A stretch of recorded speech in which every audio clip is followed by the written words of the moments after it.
रहते हुए भी जबरदस्ती जैसे कोई कर्म हमसे पाप कर्म करा ले, कौन कराता है? हम तो नहीं चाहते, पर कराता कौन है? तो बोले विचार नहीं कर पाए इसलिए ऐसा प्रश्न होता है।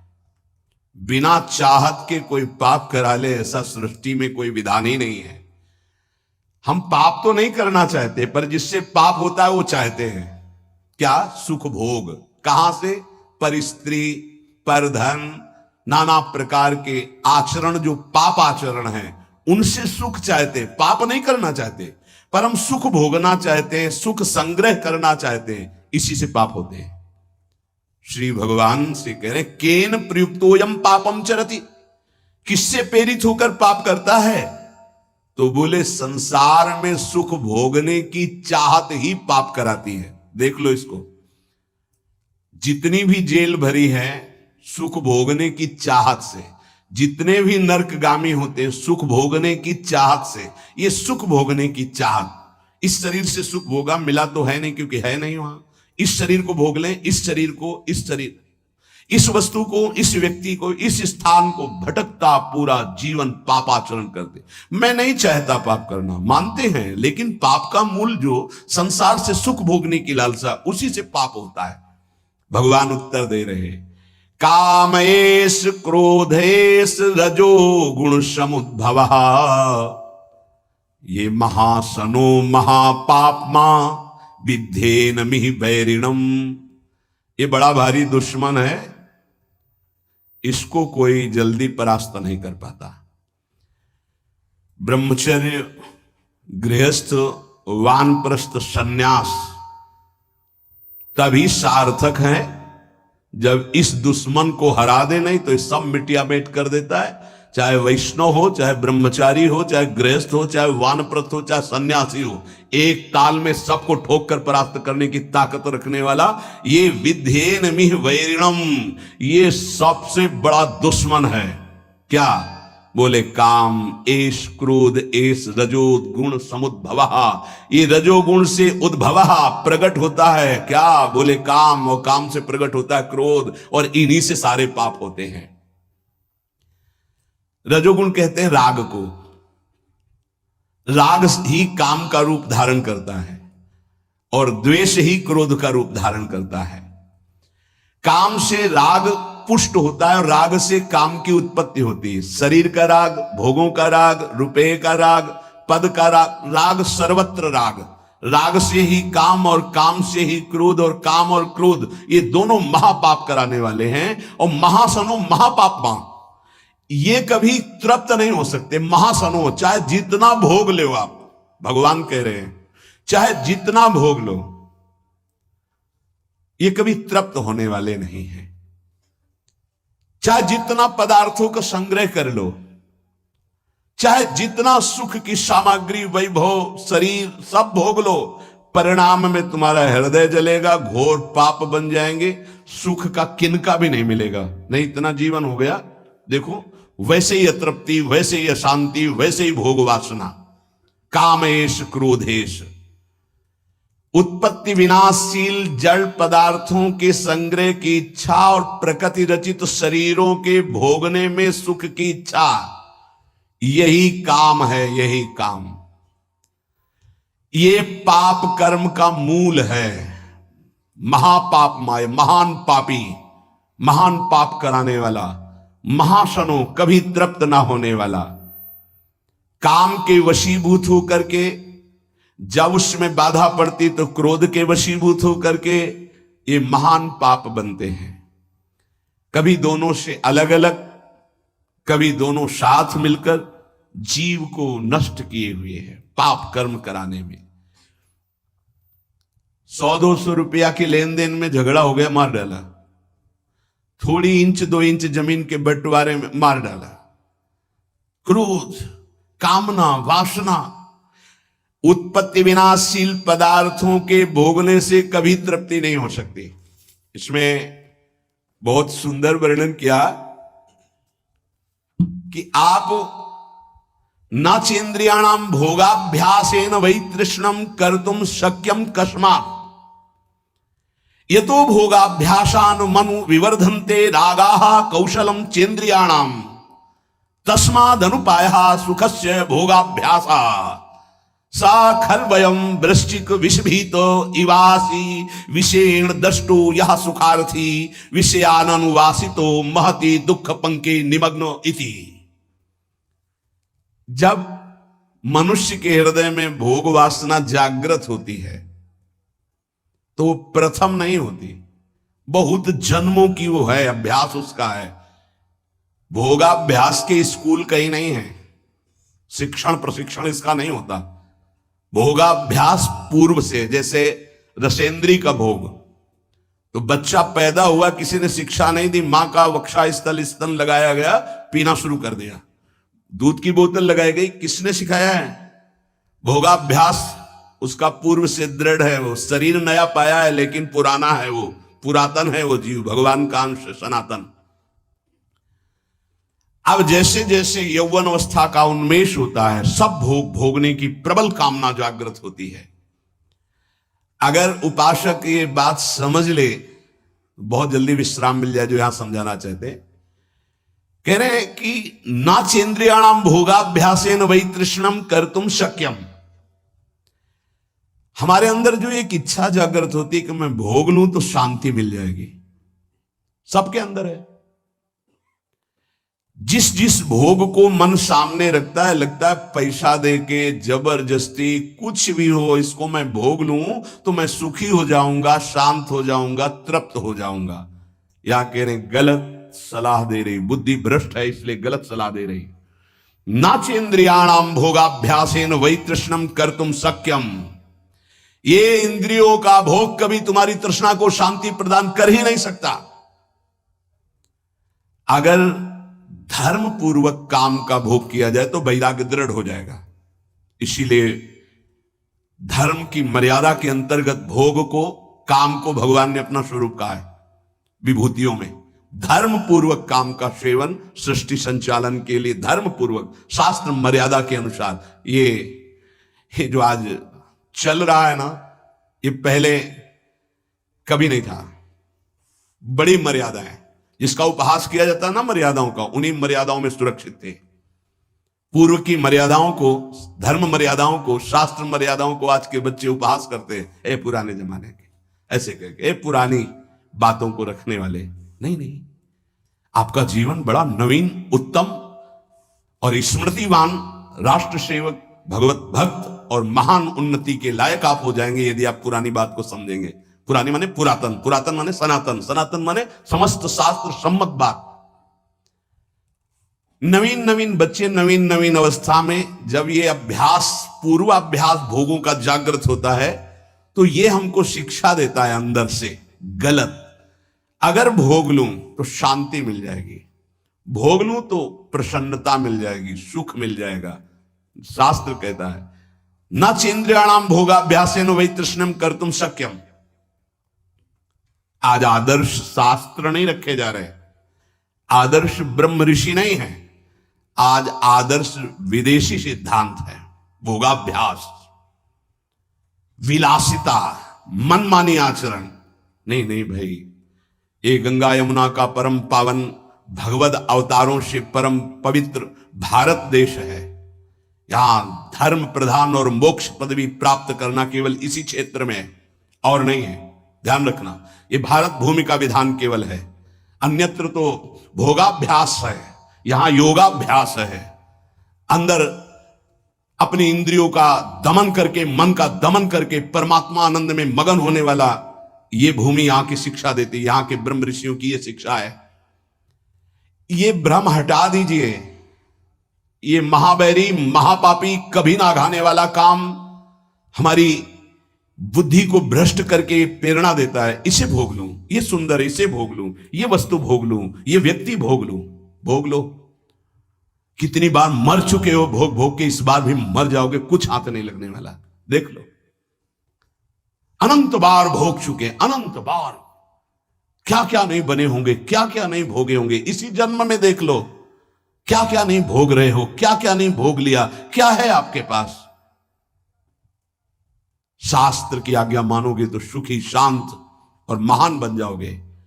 ना चेन्द्रियाणाम भोगाभ्यासेन वै तृष्णम कर तुम सक्यम, नहीं सामर्थ्य है इंद्रियों की कि तुम्हें भोग में उस शांति प्रदान कर दे, नहीं है। त्यागाच्छांतरनंतरम, अधर्म पूर्वक भोगा हुआ भोग तृष्णा को बढ़ाकर नरकगामी बना देता है। अशांत चित्त, घोर दुख में जीवन। क्या समझते हो? तुम्हारा अविनाशी शरीर है, कर लो मनमानी। अभी गांठ दर्द, कमर दर्द, आंखों से दिखना कम, चक्कर आ, न जाने कितनी कमियां पैदा हो जाएंगी। गृहस्थी लायक नहीं रहोगे, संसार की सेवा लायक नहीं रहोगे। करो भोगाभ्यास, करो मनमानी आचरण, तो खुद देख लो तुम्हारा स्वभाव क्या होता है, तुम्हारा प्रभाव क्या होता है उस कर्म का, आगे खुद देख लीजिएगा। अब सावधानी की बात करें। यतो भोगाभ्यास मनु विवर्धन्ते रागाः कौशलम चेन्द्रियाणाम। अब जैसे जैसे वो भोग भोगने में युक्त होता है तो उसकी इंद्रियां भोगाभ्यास के कला कौशल से प्रवीण होती है। शास्त्र है, यतो भोगाभ्यास मनु विवर्धन्ते रागाः कौशलम चेन्द्रियाणाम। ऐसे भोगा, वैसे भोगेंगे, ऐसे भोगेंगे, ऐसे भोगेंगे, ऐसे सुखी हो जाएंगे। वहां चल के वो भोगाशक्ति, विषयाशक्ति उसकी प्रबल होती चली जाती और अशांति, भोग की चाह प्रबल होती चली जाती है। चला था कि भोग लेंगे तो शांति मिल जाएगी, हो गया उल्टा। तस्माद अनुपाया सुख से भोगाभ्यास। सुख की खोज चलने वृत्ति आई थी कि चलो भोग भोगेंगे और सुखी हो जाएंगे। कहां? वही तृष्णम कर तुम शक्यम, तृष्णा बढ़ गई। इसकी सामर्थ्य है भोग की, वो शांति प्रदान कर सके। न जातु कामः कामानाम उपभोगे न शाम्यति, हविषा कृष्ण वर्तमेव भूय एवाभि वर्धते। जो भोगों की लालसा करके भोगों के भोगने में लगा हुआ और सोचता है कि शांति मिल जाएगी, तो ऐसे जैसे अग्नि को सुहाती हुई घी की आहुति दो, कभी वो अग्नि बुझेगी, बढ़ती चली जाएगी। हविषा कृष्ण वर्त में वो भूये एवाभिवर्धते, वो कामाग्नि प्रचंड ज्वाला रूप रख लेगी और भयंकर पाप कराएगी जो तुम सोच भी नहीं सकते, वो तुमसे सोचवाएगी और वो करवाएगी। ये पाप प्रवृत्ति काम के द्वारा। हुआ क्या? बोले सा खलवयम वृश्चिक विष भीतम इवासी विषेण दष्टो यह सुखार्थी विषयानुवासितो महत दुख पंके निमग्न इति। बीछी के डंक के जहर से बचने के लिए विषधर कोबरा के मुख में हाथ डाल दिया। उल्टा हो गया। क्या? हृदय में पहले जलन हुई थी भोग वासना की, तो उसको तो सह नहीं पाया, ये था बीछी के डंक का जहर। और भोग भोगने में उतर गया तो बोले कोबरा के मुख में हाथ डाल दिया, भारी विष धर गया तो जहर चढ़ गया। पता नहीं कितने जन्मों में उतरेगा जहर ये भोग वासना का। इसलिए महति दुख पंके निमग्नि, वेश्यानुवासितो महति दुख पंके, महत दुख में फंस गया। पंक माने कीचड़, महत दुख में फंस गया, वो निकलना बड़ा कठिन। ये दलदल है भोग वासना का, इससे निकलना बड़ा कठिन है। गुरु कृपा से निकल चुके हो तो पीछे कदम मत बढ़ाना। तुम्हें दिखाई दे रहा है बड़ा कोमल भूमि, नीचे इतना दलदल है कि निकल नहीं पाओगे। श्री भगवान कह रहे हैं कामना की पूर्ति से लोभ उत्पन्न होता है। जिम प्रति लाभ लोभ अधिकाई। आज ये भोग भोग लिया, बड़े खुशी हो गए, अब ये भोग भोगेंगे, ये भोग भोगेंगे। ये पता नहीं कि ये कर्म इतने बलवान होते जा रहे हैं। जो हमारे कर्म हैं ये हमें विध्वंस कर देंगे, भोगने लायक नहीं रखेंगे। समय देख लेना, जब समय आएगा दंड देने के लिए। आप लोग देखते हुए भी नहीं देखते हैं, संसार में सब देख रहे हैं फिर भी आप नहीं देखते हैं, अंधे बन रहे हैं, विवेक शून्य है। इसलिए कर्म का क्या दंड मिल रहा है आप देख रहे हैं।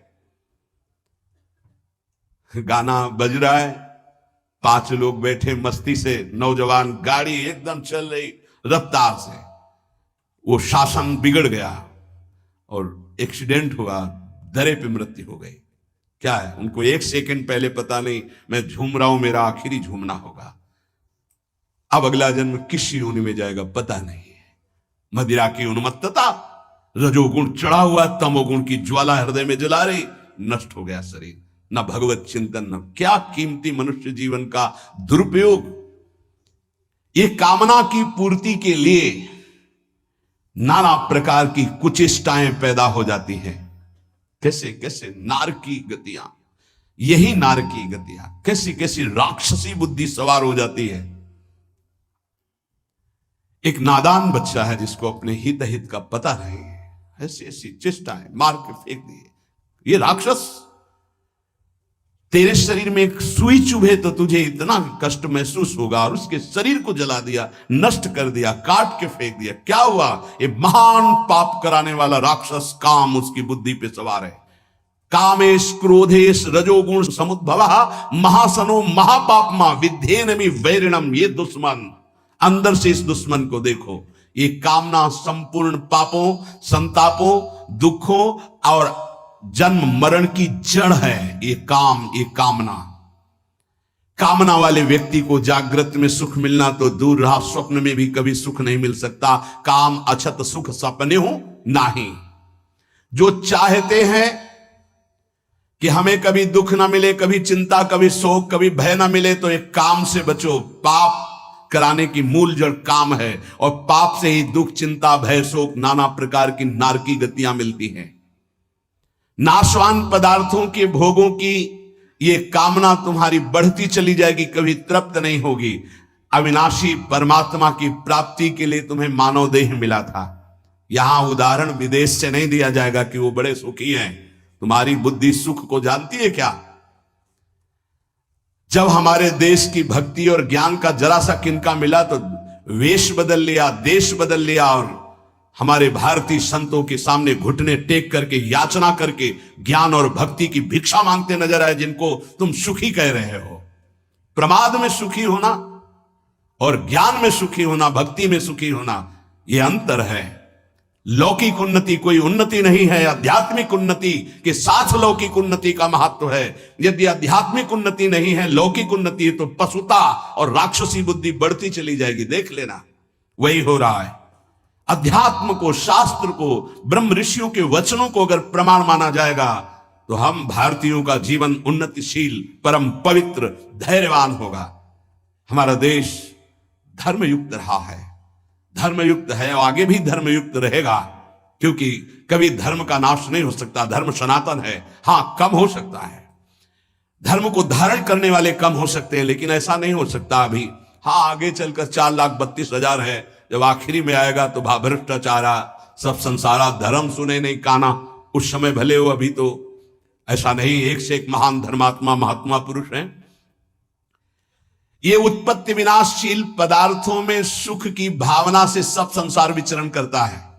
देख लो, उत्पत्ति विनाशशील पदार्थों के भोगने से ही सुख मिलेगा। ये उत्पत्ति विनाशशील पदार्थ कर्म के अधीन हैं। ये काम से प्राप्त नहीं होते हैं, उत्तम कर्मों का अनुष्ठान करने से प्राप्त होते हैं। अगर केवल कामना करने से प्राप्त होते तो सब कामना कर रहे हैं, और किसी की आज तक कामना पूर्ति नहीं हुई। 100 रुपए की कामना पूर्ति हुई तो 1000 रुपए की जागृत हुई, 1000 की पूर्ति हुई तो लाख की तत्काल जागृत हो गई, लाख की पूर्ति हुई तो करोड़, करोड़ों की बढ़ता चला जा रहा है। भारत में सबसे धनी तो विश्व का सबसे बड़ा धनी बन जाऊं, ये भोगा वो भोग लूंगा, ये देखा वो देख लूं, कामनाओं की बाढ़। इसलिए उपासक को चाहिए कि कामनाओं का, निषिद्ध कामनाओं का त्याग कर दे। ये 4 कामनाएं हैं जिनको न्यायपूर्वक पूरी कर सकते हो। पहली, शरीर निर्वाह मात्र की आवश्यक कामना, इसको पूरी कर सकते हो।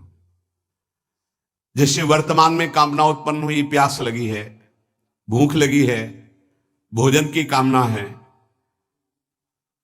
ये धर्मयुक्त है, इसको पूर्ण कर सकते हो। इसकी पूर्ति के लिए वर्तमान में जो साधन सामग्री उपलब्ध है उसी से यथालाभ संतोष सदा, काओ सुख कछु न चाहोगे। इसकी पूर्ति के बिना शरीर को जीवित रहना असंभव है। इसलिए जल, भोजन, वस्त्र जो वर्तमान में प्रभु ने उपस्थित किया है उसकी कामना, यह निषेध नहीं, इसकी पूर्ति करो। जो धर्म पूर्वक तुम्हें भोग सामग्री शास्त्र सम्मत मिली है, चाहे वो गृहस्थ उपासक हो, जिसमें किसी का हित नहीं है, जिसमें अधर्म नहीं है, शास्त्र सम्मत है, उस भोग को स्वीकार करके अपनी कामना की पूर्ति, ये यहां के जीवन संचालन के लिए। शरीर निर्वाह मात्र की, धर्म निर्वाह मात्र की कामना की पूर्ति तुम्हें आगे बढ़ाएगी। लेकिन शरीर निर्वाह की बात को समझिए, भूख प्यास इनसे शरीर निर्वाह की बात है। भोग कामादि की पूर्ति धर्म मर्यादा के अनुसार वर्णन की गई है, विपरीत नहीं। विपरीत तो जो जो चाहते हैं और इस सब की पूर्ति करने से फिर पाप की प्रवृत्तियां उदय हो जाएंगी। शरीर निर्वाह मात्र की आवश्यक कामना की पूर्ति, कामना व्यक्तिगत न्याययुक्त, जिसका पूरा होने में धर्म की हानि नहीं है, शास्त्र सम्मत है, सामर्थ्य के बाहर नहीं है, और उसको भगवत अर्पित करके भोगा जाए, वो कामना आपको मोक्ष की तरफ ले जाएगी। कामना व्यक्तिगत न्याययुक्त, अपनी सामर्थ्य के अंतर्गत, शास्त्र मर्यादा और धर्म के अंतर्गत, और भगवान को अर्पित करके भोगी जाए, तो वो मोक्ष की तरफ, भगवत मार्ग की तरफ। जो सामग्री है हमें बहुत प्यारी है, भोग सामग्री हमें बहुत प्यारी, भगवान को अर्पित करो। न्याय युक्त परिवार के पोषण में लगाओ। अगर आवश्यकता किसी ऐसे को है, बहुत भूखा, बहुत सर्दी में कपड़े की आवश्यकता, बीमार है, औषधि की आवश्यकता, उसकी सेवा में लगा, तुम्हारी कामनाएं शांत हो जाएंगी, कामना त्याग की सामर्थ्य तुम्हारे अंदर आ जाएगी। जो अपनी सामग्री को भगवान ने आपको जो दी, दूसरों को अत्यंत आवश्यक होने पर उसकी सेवा में लगा दे, तो उसके अंदर भागवतिक सामर्थ्य जागृत होती है। काम से बड़ा कोई दुश्मन नहीं है, ये सबका दुश्मन है। ये किसी भेंट पूजा से, अनुनय विनय से कभी शांत नहीं होता है। इसकी भेंट पूजा ये कि ये भोग दे दो, ये क्रिया करवा दो, ये ऐसा, मैं तुम्हें शांति प्रदान करूंगा, सुख प्रदान करूं, ये छलिया, इसकी बात में मत आना। ये कभी शांत नहीं होगा। बुझे न काम अग्नि तुलसी को, विषय भोग बहु घीते, मन पचितई है अवसर बीते। कामना संपूर्ण लोगों को जला रही है, सब जल रहे हैं, सबके हृदय जिनकी कामना से है। बड़ा विचित्र है, हम जिसे देख रहे हैं वो किसी और को देख रहा है, वो किसी और को देख रहा है, वो किसी और को देख रहा है। हम समझ रहे हैं वो सुखी है, वो समझ रहा है वो सुखी, वो समझ रहा है वो सुखी है। संयोग्य जन इंद्रियों के सुख की जब तक कामना रहेगी तो संसार तुम्हें सत्य प्रतीत होगा, अज्ञान अविद्या पाप ये आपको ग्रसित किए रहेंगे। जो प्रतिक्षण नाशवान है वो सुख कैसे प्रदान कर सकता है? ऐ परमात्मा के अंश, तू कभी प्रकृति से सुखी हो ही नहीं सकता। बैठा लो ये दिमाग में बात। दुखालयम शाश्वतम दुखयो नया, ऐ परमात्मा के अंश, तू कभी प्रकृति से सुखी नहीं हो सकता।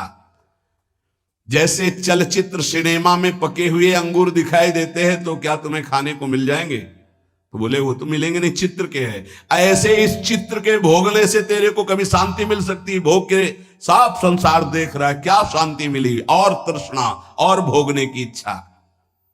वस्तु, व्यक्ति, क्रिया, इससे तू सुखी होने वाला नहीं है, तू अविनाशी है, पक्की बात। लौटो अपने स्वरूप की तरफ लौटो, नहीं पापाचरण हो गए तो मनुष्य जीवन का लाभ नहीं मिल पाएगा। जो वस्तु से, व्यक्ति के शरीर से और क्रियाओं से सुख चाहता है वो कामी है, और कामी पुरुष में अनंत दोष, अनंत विकार, अनंत पाप उससे होते ही रहते हैं। जब तक मनुष्य के अंदर काम है वो कामी है, तब तक निर्दोष, निर्विकार, निष्पाप अपने स्वरूप को झांक भी नहीं सकता है।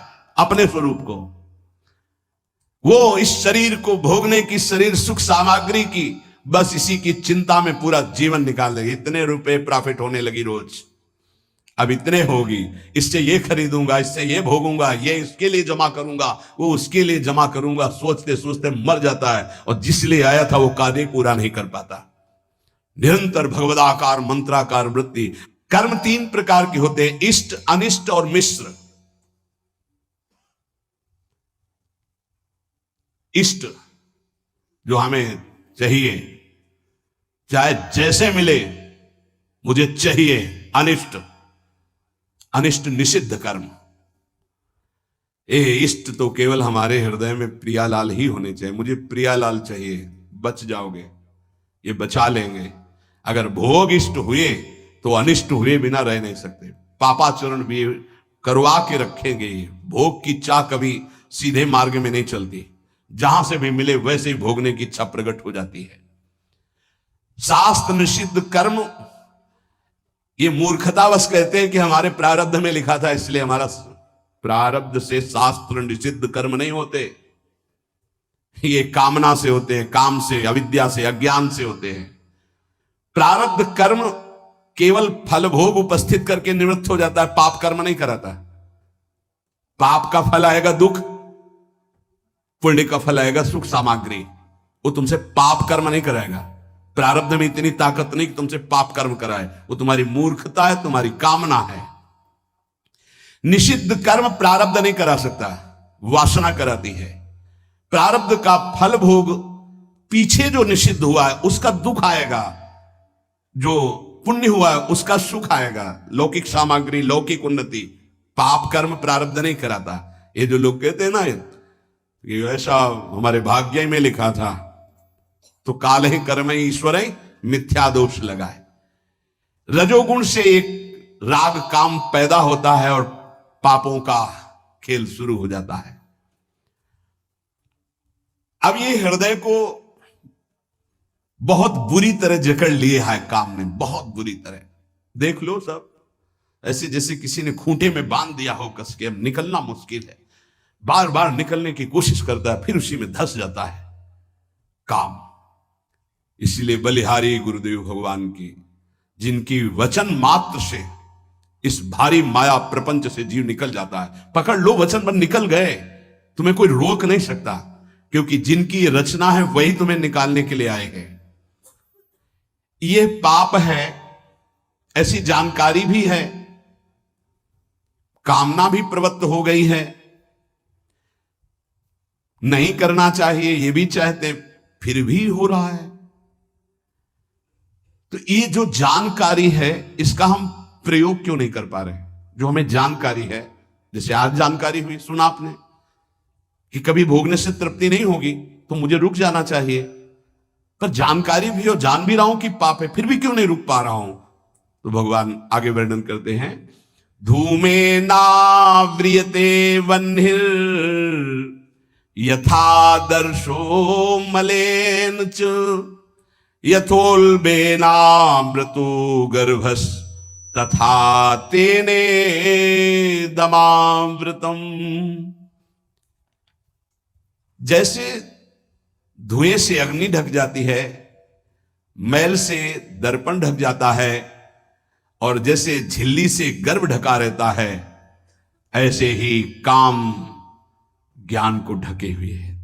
तीन बातें कही, धुएं से अग्नि, मैल से दर्पण और जेल से गर्भ जैसे ढका रहता है, ऐसे ये ज्ञान जो आपको प्राप्त हुआ, काम उसको ढक देता है। अगर वो हट जाए तो ज्ञान प्रयोग में आ जाए,